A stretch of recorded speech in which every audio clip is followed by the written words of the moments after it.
Hi everyone, so in today's Laksa video, we are first going to make the paste. What I did was I took some coriander seeds, some jeera, some pepper, roasted them over a flame. Now to a mixie or a food processor, I got one whole big onion, couple of cloves of garlic, some red chilies that I'd soaked overnight, and I added this mixture. I also added some oil and I made it into a paste.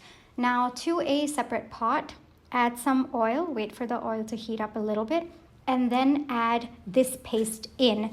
Now what happens when you add this paste in is that the paste first absorbs the oil, and then once it gets really well done, and that's kind of what you should be looking for, the oil starts seeping out of the paste. All right, that's how you know that it is done, and we want to make sure that this is very well done because the onion was raw when we made it into a paste, right?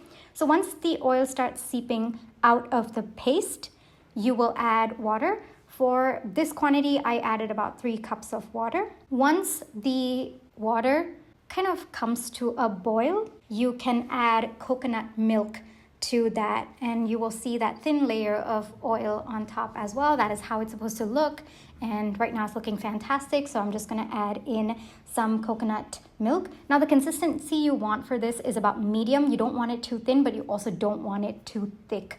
All right, and then you just allow it to boil, and that is your curry for laksa. All right, now before we get into the other part of this video, I do have a few things that I would like to share with you, so give me a few seconds. I'd like to spend a few minutes talking about the business that I am collaborating with for this video. As an Indian, I have to say I am particularly proud of collaborating with them. So Swasta Cookware. Now, they are a premium range of cast iron cookware, and they were started a couple of years ago by entrepreneur Asha and her husband Prithvi. Now, it is a business that is located in Harihar, Karnataka, and it is dedicated to making heirloom quality cast iron cookware. Now, their work is inspired by healthy cooking, and it is, Asha and her husband Pradeep's dream to produce their own cast iron cookware because they felt that true healthy cooking actually extends beyond, your ingredients. It also extends to your cookware too. It has to be toxin free.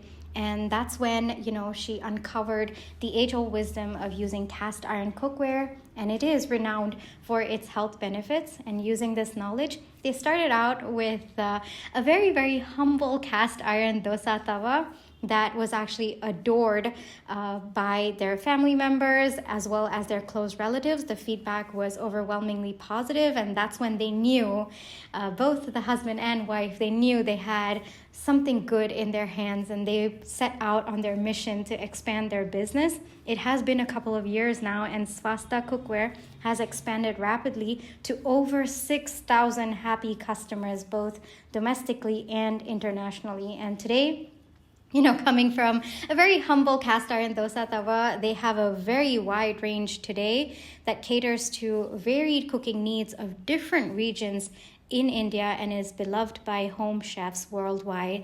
Now, I am especially proud to let you know that in collaboration with Swasta Cookware, they have given me a coupon code. It is PRIT100, PRIT100. Now, this coupon code on their website, swastacookware.com, gives you rupees 100 off on each product you purchase. I'm going to repeat this because this is important. The coupon code PRIT100, PRIT 100, it gives you rupees 100 off on each product you purchase. So if you buy 3 products, it will give you 300 rupees off. All right, and I am especially happy to announce this, and I really do hope that you will take some time to take a look at their website. Now let's get back to the video. This is Swasta's 7-inch skillet. Now to the skillet or your pan, just add some oil. This one is mustard oil by Samskriti Oils, but you can really use any oil. In the past, I have used grapeseed oil for the veggies. Even that has tasted so nice. But really, it is your preference, all right? Don't worry too much about it. Now grab any and all vegetables that you have or you want to add in and just go frying them. For this particular laksa video, I've added carrot, I've added green pepper or capsicum, eggplant or brinjal. I've also added zucchini, broccoli, bok choy, and I've also roasted some tomatoes. All right, now as you watch me fry these veggies, let's talk a little bit about what's happening on my business end, or just even on the other end of my personal life as well at this point in time. So Q1 is almost done. What I've been doing is I've actually been taking some time to review my past progress. I'm actually pretty happy with where Q1 is at. Most of my goals I did hit. There were a few that I didn't actually, but that just means that I have to readjust it for Q2. I'm not actually feeling bad about it. In fact, I'm feeling pretty good about where I'm at with respect to my Q1 goals and where I'm heading towards for this particular year. And yeah, it's just evaluation and adjusting right now. And I'm also going to be taking some time to analyze metrics. I have done a little bit of the analysis, but I still have a lot to go, which I'll probably be doing this weekend. So I'll probably be analyzing like engagement, revenue, maybe content performance, my client work that I've been doing, and then the client feedback to that work, so on and so forth.